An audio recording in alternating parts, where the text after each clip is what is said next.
Welcome to Afterlife Mysteries. I'm Kalila Smith. Joining me today is Billy Roberts, my co host, all the way from the UK. And we have a special guest today. Joining us is also Jude Arslan, a friend of Billy's from the UK. And also, we're going to be talking about animals today, the wonderful healing power of animals. And it's always fun to talk about animals. We all love animals here. Welcome, guys. How are you? Hi, yeah, all good. How Yeah, are you? I'm great, great. Thank you. yeah, I'm Great to good. have you. Wonderful to see you again, Billy, and wonderful to see you again, Jude, Yeah, as nice to well. see you both. Always a pleasure. So, Billy, you have written two books and done so much work with animals over the years and the healing powers. I mean, it's just amazing and fascinating, some of the things that you have discovered. Um, so, tell us a little bit about what you do with your work with animals.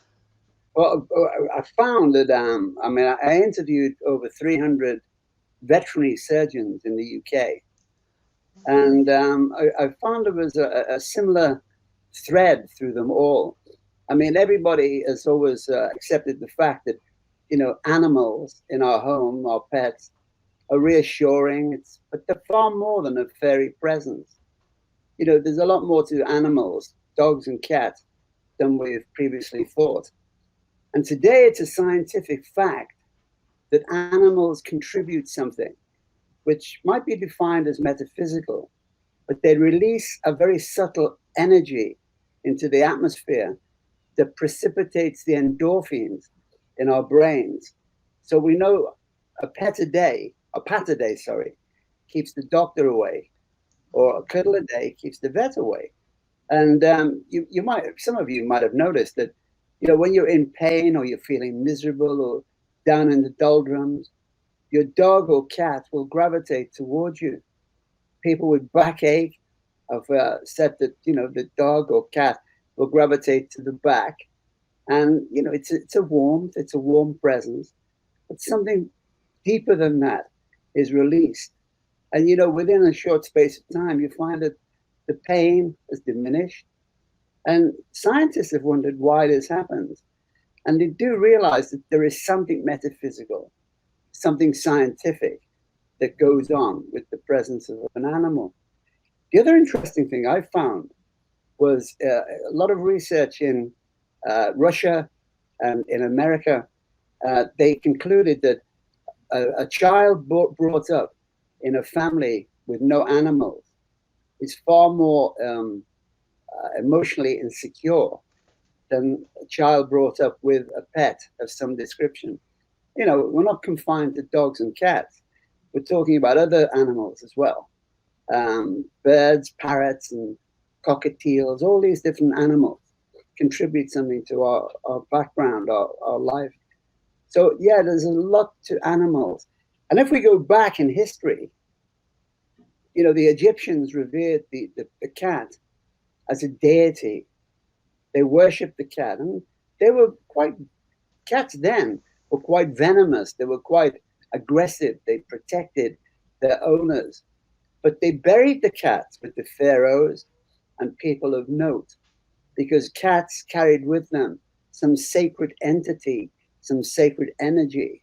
And this belief was carried through to the Elizabethan times because the Elizabethans believed that cat fur warded off the pain of gout and arthritis. And that's why if you go into a Elizabethan home, four-poster bed, you'll often see fur draped over the bed. It's cat fur. They didn't kill the cats for the fur. They waited for the cat to die, thank God. But the Elizabethans carried it to the extreme.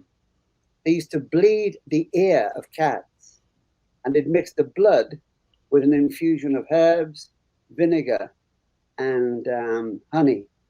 And they would administer this orally because they believed it was good for shingles and nervous dispositions. I mean, the cat objected. The cat always objected, but and whether it worked or not, I don't really know. But we can delve into this a little bit more, and I'm sure Judith has got a few things to say about the animals, and particularly Paddy, your dog. God. Oh yes, yeah.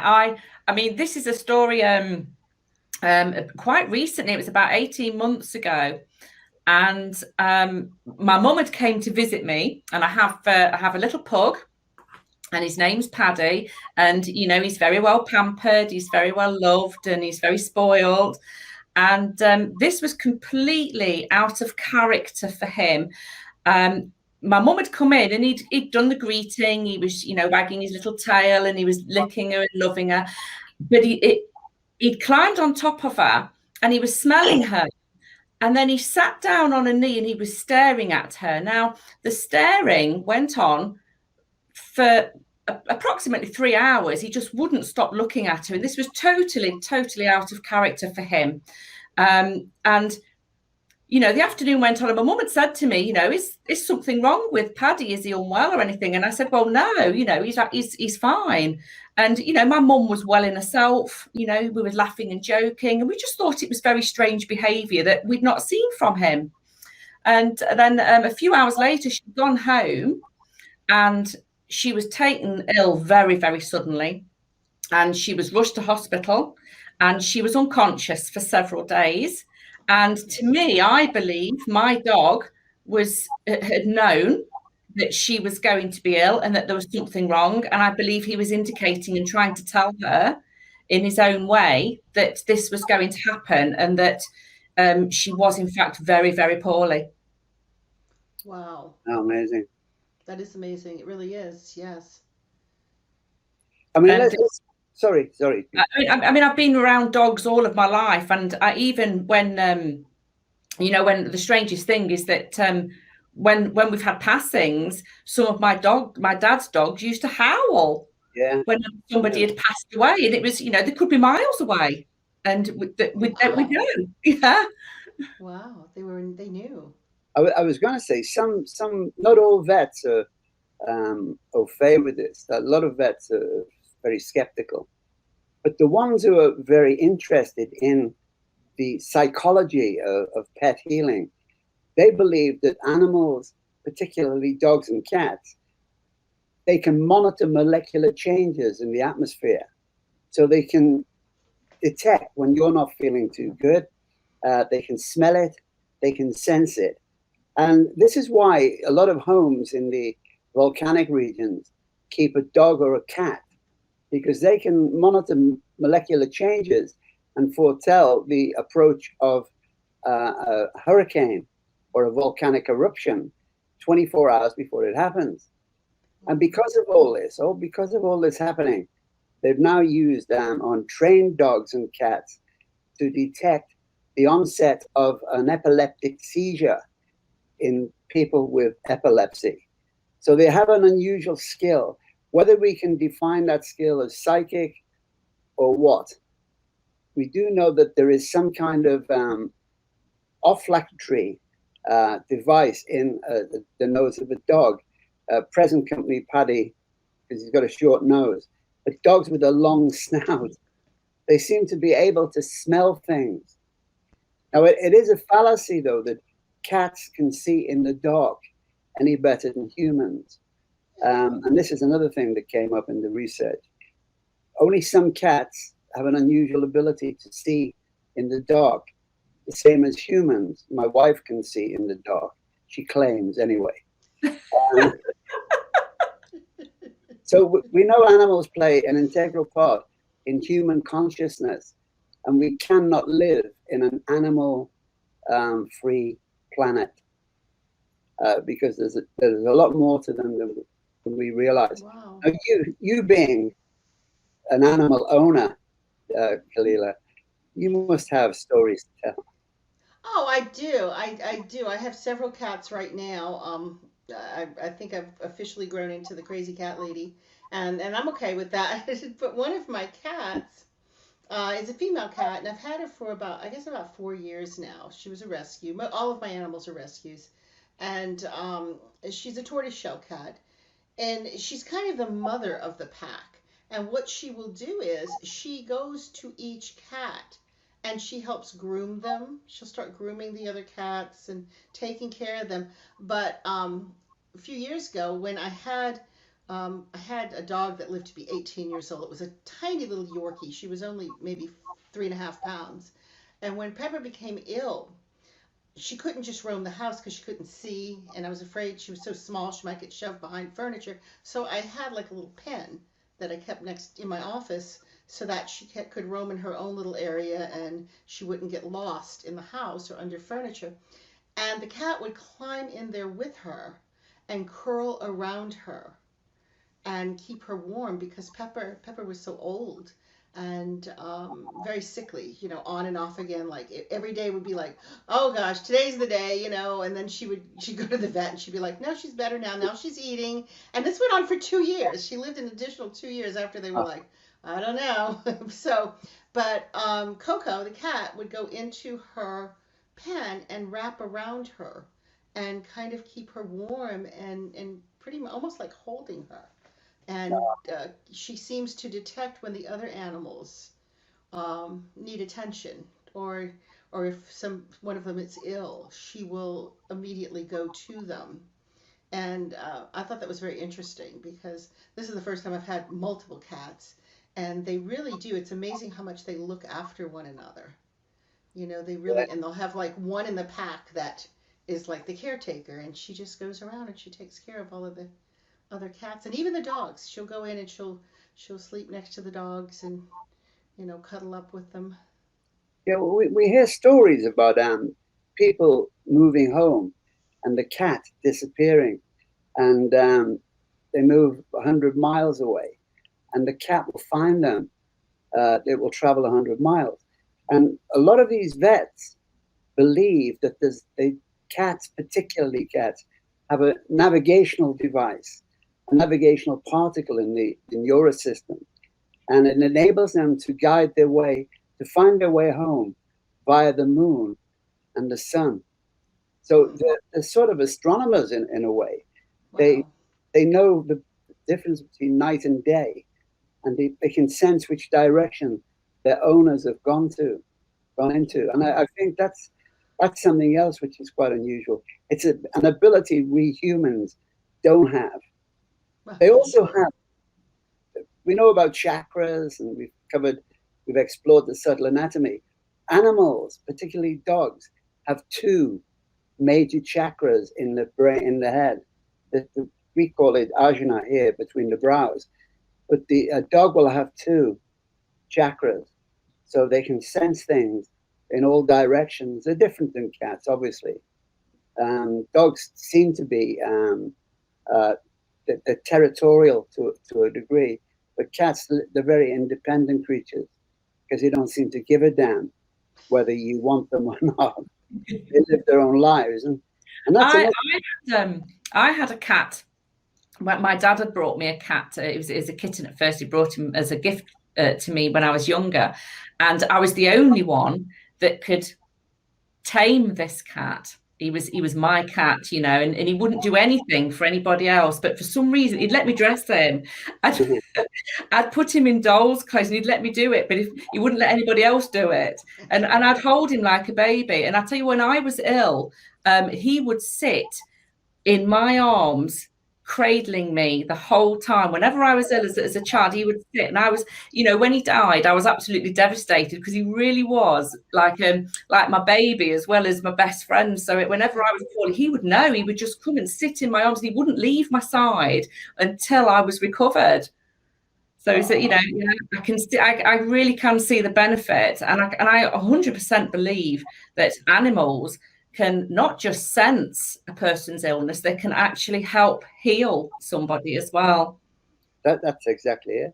And also an animal, it's like a child. You talk to a child about death, it doesn't know what you're talking about. Death's a foreign language. And animals, they don't see death as a threat. They see this world and the next world as one. There's one can I just tell you a quick story, Kalila? Yes. It was a blind lady. It's a true story. She'd had this a Labrador, a guide dog, for quite a long, since it was a pup. And it got very old and it died Well, she became very depressed, this woman. And the blind, the people who train these dogs, brought a few dogs to her, and she couldn't take to them. They were either very clumsy and led her down the wrong route. It couldn't negotiate her way around obstacles. She just felt, no, I don't want another dog. So they eventually persuaded her to have another Labrador, a golden Labrador. And she couldn't take to this one either. It was all over the place because it sensed that she didn't like it or didn't want it.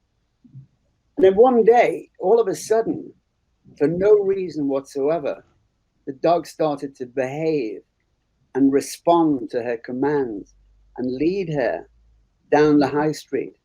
And she was able to negotiate her way around obstacles and lampposts and all these different things. And then somebody phoned her from the local church and said, I'm really pleased to see that Bono, which was the dog who died, and the person didn't know it had died. I'm pleased to see that he's taken well to your new dog. See, I believe this. Training, so they become partners, so it knows what to do. And the woman said, well, Bono died a few months ago. And this woman said, no, but I saw him with your new dog. Said you couldn't have done. Oh, wow. And that's a true story. Oh, It's the way animals reach from beyond the grave. yeah. And care for the people who've cared for them. They and do. I thought it was a beautiful story.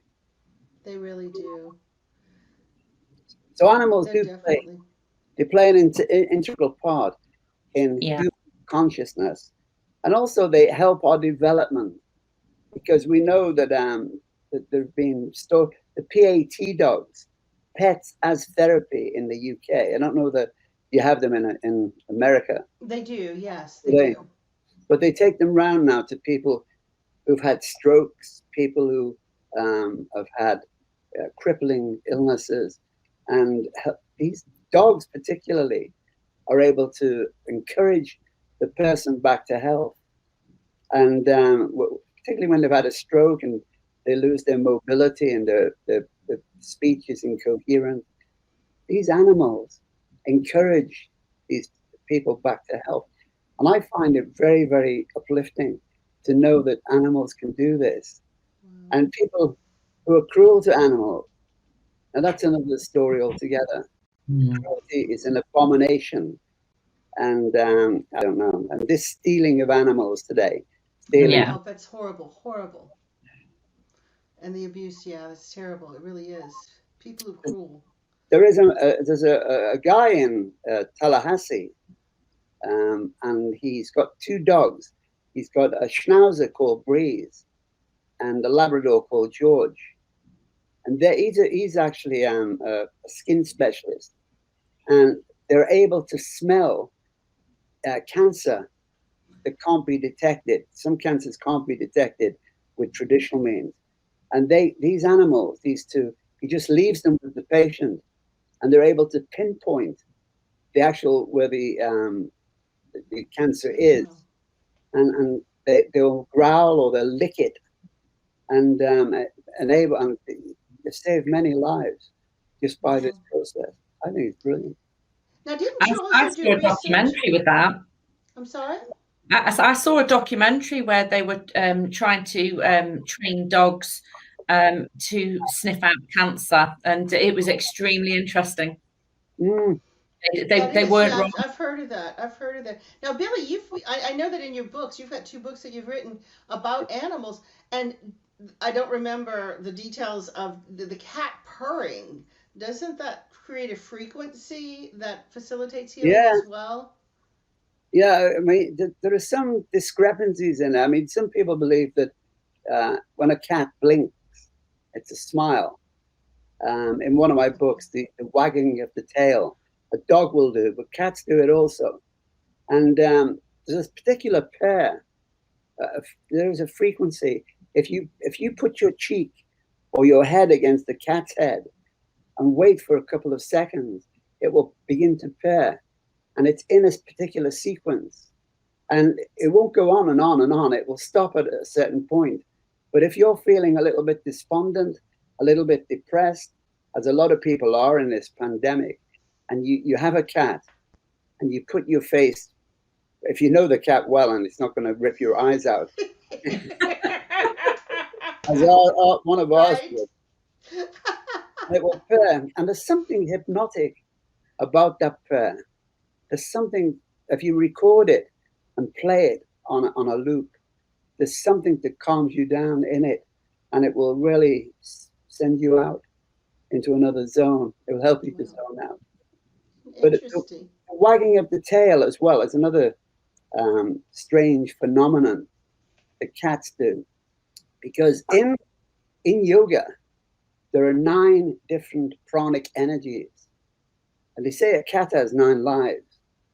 Now there are 9 energies in the cat fur, and if you are a vitally healthy person, and you breathe rhythmically around a cat, if you breathe in a certain way, and you hold your fingers on your solar plexus, you breathe in, and as you breathe in, imagine white light coming down into your fingertips, transfer them from your tummy, and if you shake them, like playing a piano, from tail to head, without touching it, the cat will arch its back and its tail will go up into an S shape and it will move away from you, because you're actually giving the cat something it doesn't need.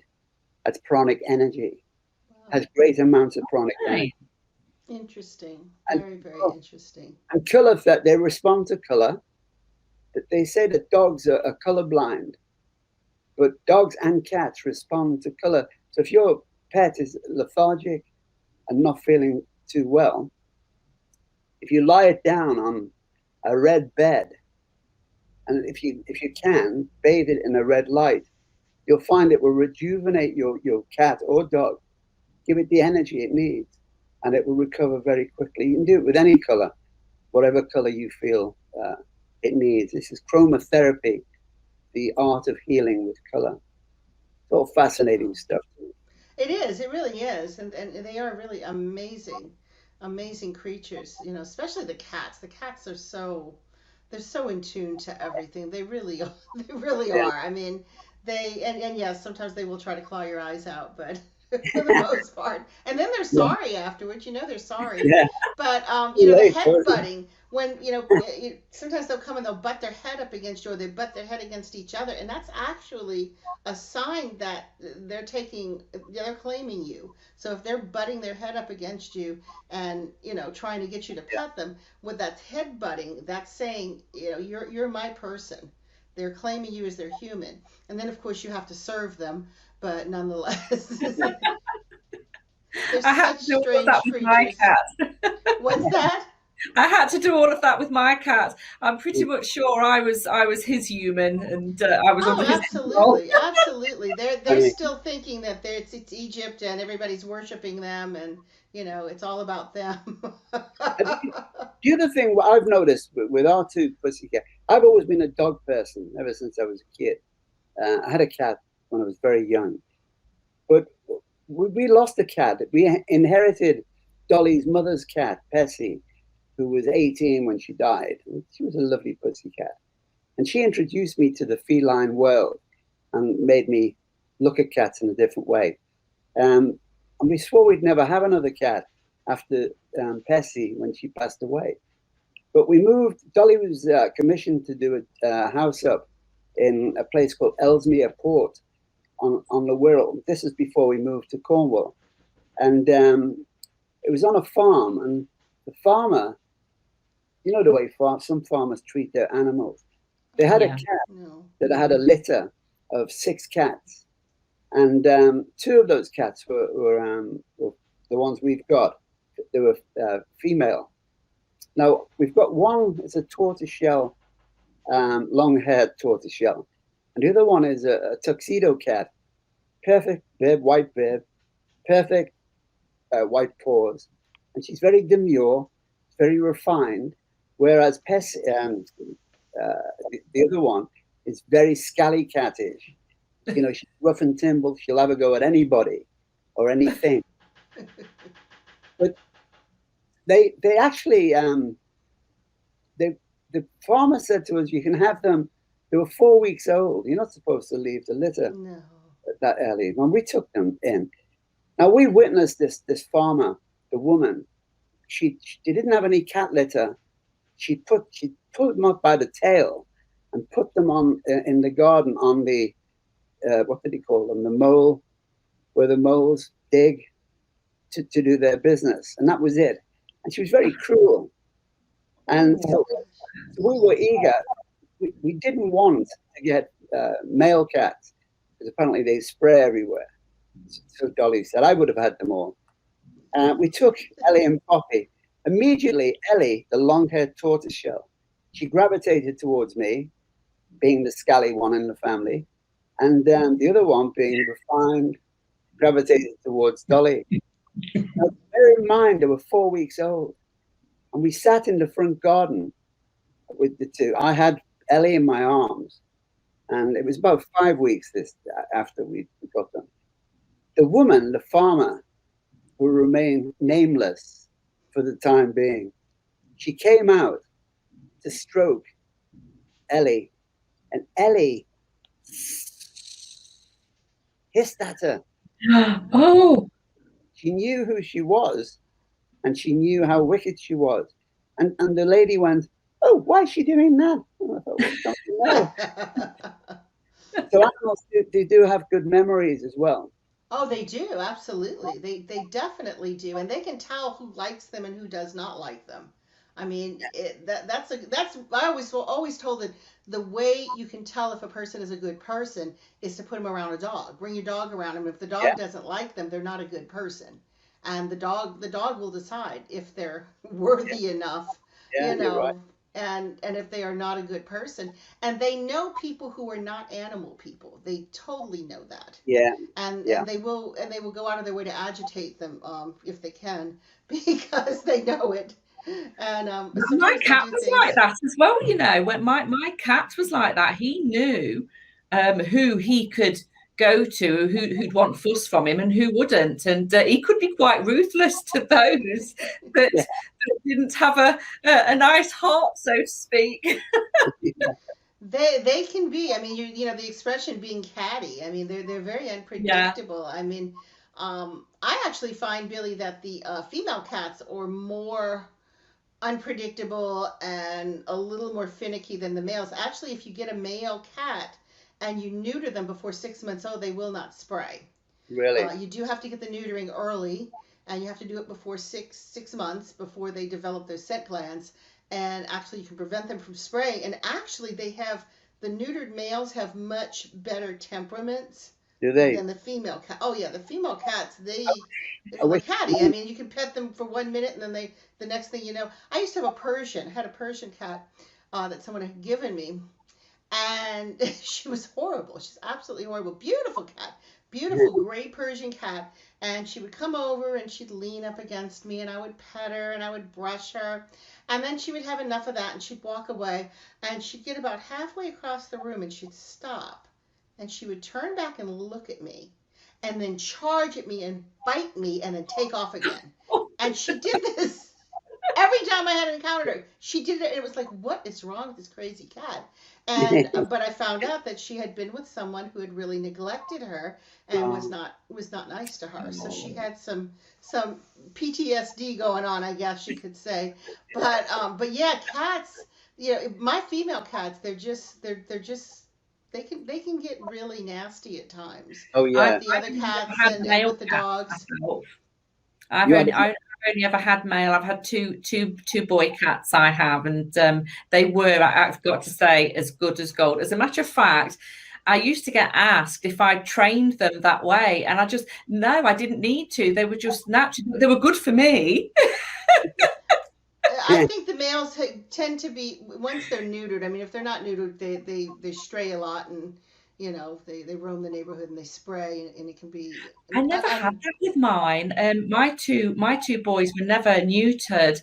And they were really, really good cats. They used to stay local. They used to stay actually on the land that from the house that we had. Wow. So they didn't really go anywhere. But it's always as if they were waiting for me to come home. And of course, as soon as I was home, that was it. But I think they wouldn't tolerate anybody else. And I mean, I often used to get family and that say to me, oh, you know, what have you trained him to do that? Have you trained that one to do that? You know, and I'm like, no, I haven't. He just obviously loves me. He's my cat. They really are very sweet. I mean, I don't know. I'd take a male one, and with some breeds of dogs, it's the same way too. Yeah. You know, I have a Shih Tzu, and I also have a Shih Tzu mix, who's a female. And when I was researching the Shih Tzus, sometimes the females can be very territorial, and just as they get older, they don't have really nice personalities. Actually, my Yorkie didn't have much of a good personality towards the end. I mean, she wouldn't let anybody near me, and she just, I don't know, she got weird towards the end there. I guess she had a little bit of doggy dementia going I actually like a dog and a cat that's got a little bit of feistiness about them. I think it's their personality, it's who they are, and I actually like that because everybody has off days, and I think even animals have their off days, and so they have that little bit of feistiness there, and I actually quite like that. I admire them for it. Funny, I did something. The tuxedo cat we've got, who's very demure, very psychic. She, if you're not well, just stare, not at your face. She stares around your head, and she'll follow something around your head. So Dolly was working in the studio yesterday, and I was at a loose end, and she gravitated towards my lap for a change. And Poppy, this is the tuxedo, and I thought, well, I'm going to put you to the test.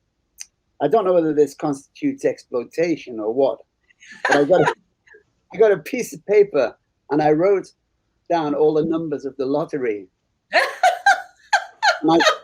I forced Poppy to stay on my lap until she knows enough numbers, 6, 7 numbers. And then she finished and she went. But after she'd gone, I thought, you've done too many numbers. She did 3 more numbers that were stuck together. So I'm waiting for the lottery tomorrow. I don't know. Let us know if you win. That'll be interesting if you win. Does she get catnips for that though? Is she? Are you going to? I bribed her with Dreamies. Oh, no. You can have some. And that's the other thing. I gave her Dreamies, and Ellie was upstairs. Couldn't hear what I was doing.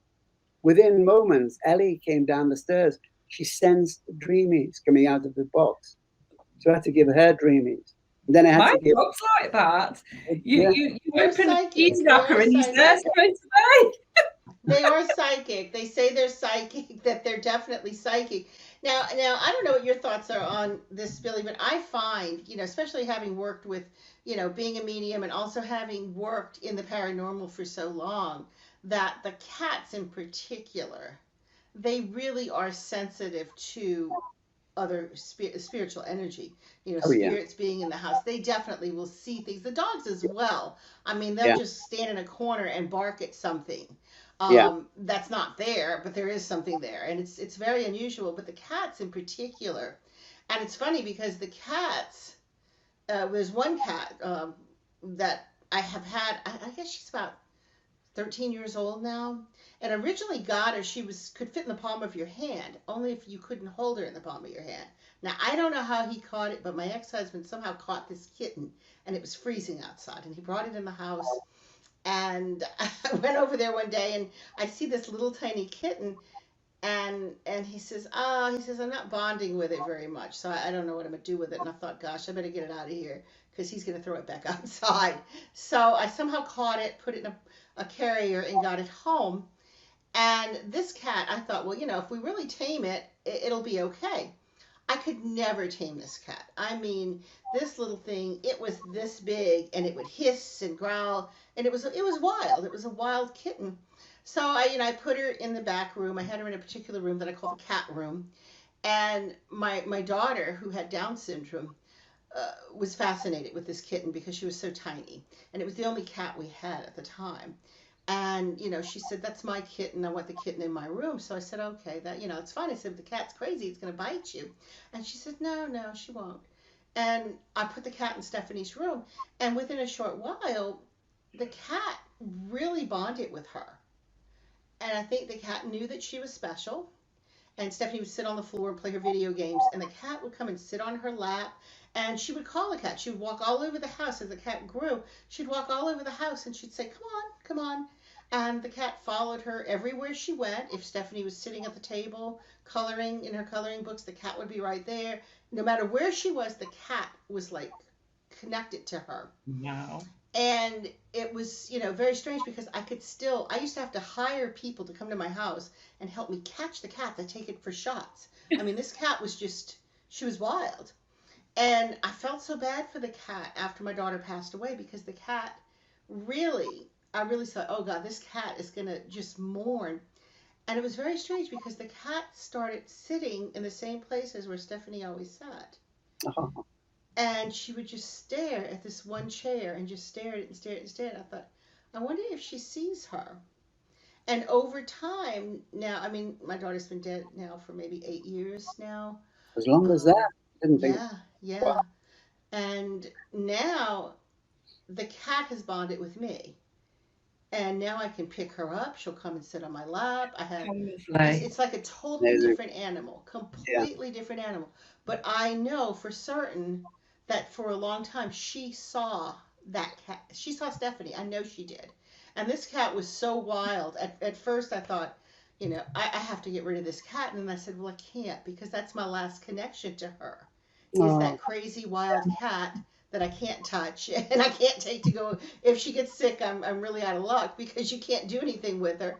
But I couldn't bring myself to get rid of her, because it was like, I can't. That's my last connection. So I made her a promise. I said, I will always keep your cat. I will keep your kitten. Even after she was full grown, it was a small cat. She called it a kitten. And I said, I'll always keep the kitten. And I still have the kitten, and then the kitten's like 13 or 14 years old. But for the longest time, for a couple of years there, she would sit there and just stare. Or she would go in Stephanie's room and just sit on the bed and just stare. I had something with my cat some years ago, and I was in the family home, and obviously it's a big old house. There's lots of things going on in that house still to this day, and my cat to me was my guardian. He used to protect me. And this one evening, I was making my way upstairs, and my cat had gone first, and he watched his back, and he was hissing and making this growling noise, and there wasn't anybody in front of me that I could see, and he was literally going back and forth, almost as if he was trying to charge at something that wasn't there. And it was ever so strange. It was actually quite unnerving, because it was in a very similar area that I'd had an experience years later from. So it sort of pieced it together to me that maybe the cat was actually protecting me from something that was there. And of course, my dog did the same about 4 years ago in my own house. He just, totally behavior that's not known to him. And his back arched, and he was barking and growling, and all his hair went up on his back, and I couldn't see what it was, but I got the impression there was something there, but I didn't further it. I didn't investigate it. So yes, definitely. Probably better you didn't, huh? See. Yeah, they definitely can see things. And well, Billy and I are working on a book on witchcraft and magic and all. And one of the things I am working on right now is talking about witches being associated with cats, and they really have a bad history as far as the cats go. In Egyptian times, they were treated like gods. Yeah. They were actually worshipped, and these animals were held in very high esteem. But by medieval times, I mean, during the times of the plague, I mean, in the high times of what we call the burning times, the church actually, in some places in Europe, actually promoted the killing of cats, that they actually believe. Wow. Well, and it's really strange because, of course, if you had your healer living out in the woods, of course they're going to have animals, of course there's going to be cats because it kept the rats away, and Yeah. and they're also very psychic, and that connection there. But it was so horrible with the witches, with the witch hunts, that they actually got this hatred for cats, and they really thought that witches were turning into cats. They thought that they could shapeshift to cats, and Yeah. that this is how they would Yeah. travel in the night. And the cats got this really bad rap. And interestingly enough, uh, this is what a lot of people believe started the plagues, because they started killing cats in Europe. They started ordering that cats be killed because they were terrified of them. Cats were evil, cats were messengers of the devil, Yeah. cats were associated with witchcraft. The old wives' tale, even when I had a child, my first child, this is the 70s, there was still the old wives' tale of, don't have a cat with a baby in the house because the cat's going to steal Yeah. the baby's breath. The Yeah. cat will get in the crib and suck the air out of the baby. Yeah. And people truly believe, I mean, my mother believed that. She was like, Yeah. well, the cat will smother the, it's like, how? How is the cat going to do that? Well, they go in and they suck their breath out of it. And I was like, oh, I don't think that's going to really happen, but okay. But, cats had a bad rap. So there was this mass killing of cats going on all across Europe. And of course, you kill the cats, what do you have? You get more rats, you get more rodents, you get all this vermin going on. And then, of course, the rats had fleas, and this is where the plague came from. Yeah. And a Yeah. lot of people believe that if they would have left the cats alone, and I've seen it in modern times in the French Quarter during the pandemic. Used to be cats all over the French Quarter, everywhere. They were in the back of the cathedral. There was a big garden, and it was full of cats. And people would always go and feed the cats and provide for them. And at some point in time, somebody went in and cleared all the cats out of the French Quarter. All the cats gone. No. Well, we started getting more and more rats. I can remember standing in front of where our tours launched from, and standing there would be like a sewer right there, and you'd hear something down in the sewer, and you could look down there with a flashlight, and you would see just tons of rats everywhere. So consequently, when the pandemic came along and everything shut down, guess what came out? The Rat. rats were everywhere in the French Quarter. Now, I would have thought that the logical thing to do would have been go to the shelter, get all of these cats that have no homes, have them neutered, have them released into the French Quarter, and then this will solve your rat problem. But instead, they went in and they poisoned all the rats. They sent a company in to poison all the rats. Well, guess what happened? You have dead rat smell all over the place for months on end, because that's one of the things that happens. That's the trade-off for when you kill all the rats. But it's been a total problem. Literally, you would see them. There was hedging on Decatur Street where we start with the buses, and you would see them like hopping up. They would like come up out of the hedging and like jump. And we're talking very big rats out there by the river, huge rats. And because they were jumping like that, they would just like pop up and then pop back down. I started calling them French Quarter bunnies. And a person would say, "What was that?" And I'd say, "Oh, it's one of the bunnies. There's bunnies out here. It's the French Quarter bunnies." And they would say, like, "You mean like a rabbit?" And it was like, "It's a French Quarter bunny." And they're like, "A rabbit." And I was like, "Okay, it's a rat. Okay, it's a rat." But it's a bunny. It doesn't have big ears, and it's got a long tail, but it's a bunny, because they would jump. And yes, it was very strange. And I watched this phenomena happen over the course of a couple of years, and it was like, where's the cats? What did they do with all of these cats? They were doing that at the start of this pandemic. They were actually culling animals at the start of this one. Yeah. There was lots of. It was all over the news. They were literally euthanizing family pets and things like, because they assumed that it was the animals that had caused the pandemic. So yeah, I actually found that quite shocking. Yeah, that is shocking. That is really shocking. I mean, but people really got ignorant. The ignorance and the stupidity came out during this pandemic when it came to animals. It's like, okay, if it came from animals, let's kill all the animals. And then there was this big sensationalism where, a tiger in New York Zoo tested positive for COVID. It's like, okay, first off, why would you have tested the tiger? Who Yeah. held the tiger down while you stick that thing up its nose? I mean, how did I mean, what would provoke Yeah. you to even test the tiger for COVID? And when would the tiger have gotten close enough to any humans to actually transmit it? When Exactly. and it was like so out there. It was like so over the edge, and it was like, what in the world is happening to people? But yeah, unfortunately, people's pets were blamed for things and Yeah. put to death because of it. It's horrible, horrible. People need to start appreciating and understanding, if they understand the value of what animals have with their relationships to humans. It would be a better place. I mean, people to this day still tie up dogs outside. Yeah. Dogs are kept outside and they're like tied up on ropes. Yeah. Awful. And it's horrible, You'd be horrible treatment surprised of at them. what luxury my dog actually has. Oh, I know. I had a vet tell me, I want to be a dog in your house. I was like, can I come on with you? Can I be your dog? Because Yeah, he yeah, told I've done he said exactly of the the Yorkie. same He looked at thing. the Yorkie and he said, "This isn't a dog. This is a diva." And I'm like, Judith actually I've dresses had, Paddy up. sorry, what was that, Billy? You dress him up, don't you, Paddy? I do. Do He's you got dress his him? own wardrobe of clothes. He's got a pushchair. He's got Yeah. his own Oh my bed. goodness. He's had various beds. I've just actually purchased him a new one. But he's had literally 4-poster beds and things like that. And he loves my bed. To be honest, he's stolen everything from me. Yes, he's quite entitled to do so.